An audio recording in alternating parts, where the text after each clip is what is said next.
Her laughter, once a melody that warmed my heart, now carried an edge, sharp and unrecognizable. The sound greeted me as Sarah walked through the front door, fresh from her business trip. She kicked off her heels, her laughter echoing lightly in the air, as though she was still far away in some untouchable place. "Hello, sweetie," she said, her tone airy, casual, detached. But then her gaze fell on the framed photo on the dining table, a picture from our wedding day. She was in that breathtaking lace gown, I in my crisp navy suit, both of us glowing with joy. Except now, bold red letters slashed across the glass, spelling out 2 words I knew. Her laughter died in an instant, replaced by silence as heavy as a storm cloud. She froze, her face draining of color. Her smile faltered. Slowly, she turned to face me, her wide, fearful eyes searching mine. "What is this?" she whispered, her voice fragile. I leaned against the kitchen counter, arms crossed, the picture still on display between us. "Why don't you tell me, Sarah?" She opened her mouth, but no words came out. Panic flashed across her face as she calculated how much I knew. "Jack, I don't know what you're talking about." Her voice wavered, her confidence crumbling. I let out a bitter laugh that even I didn't recognize. "Please, Sarah, don't insult my intelligence. For months, I've watched you slip away. Business trips, late nights at the office, a sudden passion for the gym." My voice rose with every word, the hurt spilling out like a flood. "And then I found this."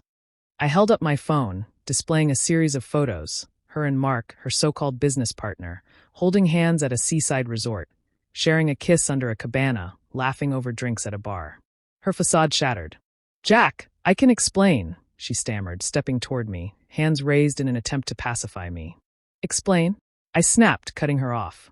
"Explain how you've been sneaking around with Mark while I worked overtime to pay for your yoga retreats and spa days." My voice cracked with fury, but beneath it was a deeper ache, betrayal. "Tell me, Sarah, are you sorry because you got caught, or because of what you've done?" Tears welled in her eyes as she pleaded. "Jack, please let me explain. It's not what it looks like." But I raised a hand to stop her. "Don't. Just don't." My tone turned cold, calculated. For 2 months, I've been gathering everything. I wanted to be sure I wasn't imagining it. Now that I am, I've made some decisions. She froze, tears spilling down her cheeks. "First," I began, my voice steady, "I've already filed for divorce. My lawyer has the papers, and you'll receive them tomorrow. You might want to review the prenuptial agreement before contesting. It's airtight." Her face crumpled further. "Second," I added, "I've told Mark's wife everything. She was very understanding, by the way. She even shared some photos of her own. Did you really think no one else was watching?" Her sobs turned into a desperate wail as she sank into a chair. "Jack, please. I love you. I made a mistake." "Love?" I asked, laughing hollowly.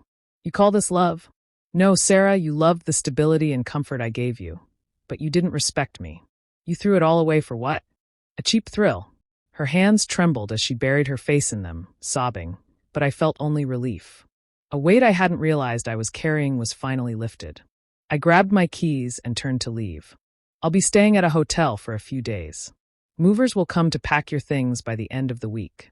You need to be out of this house. Jack, please, we can fix this. We can go to counseling," she cried, her voice breaking. I shook my head, pausing at the door. "This isn't something that can be fixed, Sarah." Then, with one last look, I added, "Oh, and I canceled the credit card for that new purse you bought on your business trip. Have fun explaining that." Without another word, I walked out, her cries fading behind me as I drove away. My emotions churned, rage, sorrow, betrayal, but beneath it all was a quiet sense of freedom. For the first time in months, I felt hopeful. The next morning, a message lit up my phone. It was from Mark's wife. "Thank you for telling me. I'm leaving him too. We deserve better." She was right. We did. And as I watched the sunrise from my hotel room, I realized the end of my marriage wasn't the end of my life. It was the beginning of something new, a chance to find someone who truly valued me. For the first time in a long time, I felt ready to move forward.